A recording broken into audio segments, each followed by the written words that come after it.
Emotion जब control से बाहर हो जाते हैं ना, तो डिसीजंस गलत हो जाते हैं, और गलत डिसीजन पूरी ज़िंदगी को रॉन्ग ट्रैक पर लेकर चले जाते हैं। आज मैं तुम्हें कोई लेक्चर नहीं दूंगा, आज मैं तुमसे बिल्कुल दोस्त की तरह बात करूंगा, क्योंकि आज हम बात करेंगे इमोशन को कंट्रोल कैसे करें, ताकि इमोशंस तुम्हें नहीं, तुम इमोशन को कंट्रोल कर सको। दोस्त, एक बात सच सच बताना, कभी ऐसा हुआ है कि तुमने गुस्से में कुछ कह दिया और बाद में सोचा, यार ये मैंने क्यों बोल दिया? कभी ऐसा हुआ है कि डर के चलते तुम्हें मौका छोड़ दिया हो, या फिर कभी किसी एक इंसान की बात ने तुम्हारा पूरा दिन खराब कर दिया हो? अगर हाँ, तो तुम अकेले नहीं हो, हम सब इस पेज से गुजरते हैं। पर दिक्कत वहाँ होती है जब हम ये मान लेते हैं कि मैं ऐसा ही हूँ या मेरे इमोशन ही ऐसे हैं।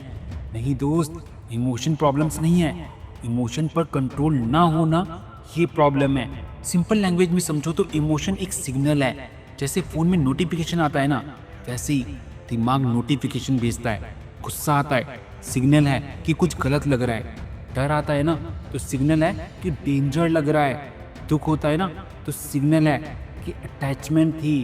पर प्रॉब्लम तब भी होती है जब नोटिफिकेशन पढ़ने की बजाय उसके अकॉर्डिंग रिएक्ट कर देते हो। नोटिफिकेशन को पढ़ लो, लेकिन फ़ोन को दीवार पर मत फेंको। गुस्सा एक इमोशन है जो सबसे ज़्यादा नुकसान करता है। गुस्से में रिश्ते टूट जाते हैं, रिस्पेक्ट खत्म हो जाती है, और सबसे बड़ी बात, सेल्फ रिस्पेक्ट गिर जाती है। जब गुस्सा आए ना, तो तुरंत रिएक्ट मत करो, बस एक काम करो, 5 सेकंड चुप रहो। इसलिए नहीं कि तुम कमज़ोर हो, बल्कि इसलिए क्योंकि तुम स्मार्ट हो। जो गुस्से में चुप रहना सीख गया ना, समझो उसने आधी ज़िंदगी जीत ली। डर का काम होता है तुम्हें बचाना, पर जब डर तुम्हें रोकने लग जाए ना, तो वो ना तुम्हारा दुश्मन बन जाता है। सच बोलो, तुम्हारे 90% डर कभी सच हुए हैं? नहीं, पर फिर भी हम डरते रहते हैं क्योंकि हम फ्यूचर में रहने लगते हैं। इमोशंस कंट्रोल करने का एक रूल याद रखो, जो चीज़ अभी नहीं हो रही ना, उस पर रिएक्शन देने की ज़रूरत ही नहीं है। प्रेजेंट में रहना सीखो। अभी क्या तुम जिंदा हो ना, अभी क्या तुम सांस ले रहे हो ना, तो बस वही काफ़ी है। ये सब साइलेंट किलर हैं। अटैचमेंट, ओवर थिंकिंग, ये सबसे साइलेंट किलर हैं। हम किसी एक चीज़ या एक इंसान या किसी एक रिजल्ट से इतना चिपक जाते हैं ना कि इमोशन हमारे हाथ से निकल जाते हैं। याद रखो दोस्त, जो तुम्हारी ज़िंदगी का हिस्सा है वो रहेगा, जो सिर्फ लेसन है वो चला जाएगा। हर चीज़ को पकड़ के रखना ज़रूरी नहीं है, कभी कभी छोड़ना भी कंट्रोल होता है। अब ध्यान से सुनना, इमोशन को दबाना कंट्रोल नहीं होता, इमोशन को समझना कंट्रोल होता है। जब भी स्ट्रॉन्ग इमोशन आए ना, अपने आप से एक सवाल पूछना, मैं रिएक्ट कर रहा हूँ या रिस्पॉन्ड?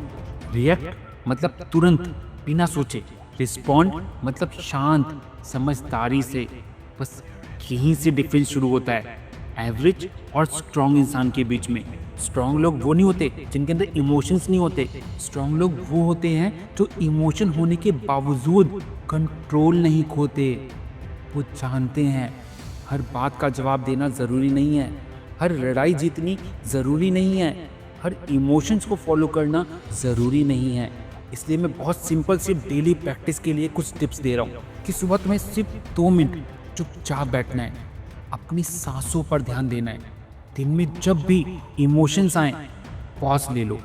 रात को सोचो कि आज मैंने रिएक्ट कहाँ किया। परफेक्ट नहीं बनना है, बस अवेयर बनना है। दुनिया तुम्हें तब तक कंट्रोल करती रहेगी जब तक तुम अपने इमोशंस को कंट्रोल नहीं करोगे। जिस दिन तुमने ये सीख लिया ना कि हर फील होने वाली चीज़ फॉलो करनी ज़रूरी नहीं है, उस दिन तुम अनबीटेबल हो जाओगे। याद रखना, इमोशंस तुम्हारे सर्वेंट होने चाहिए, मास्टर नहीं। अगर ये बात दिल को लगी हो ना, तो इसे सिर्फ सुनना मत, प्रैक्टिस करो, क्योंकि रियल पावर बॉडी में नहीं, इमोशंस पे कंट्रोल में होती है।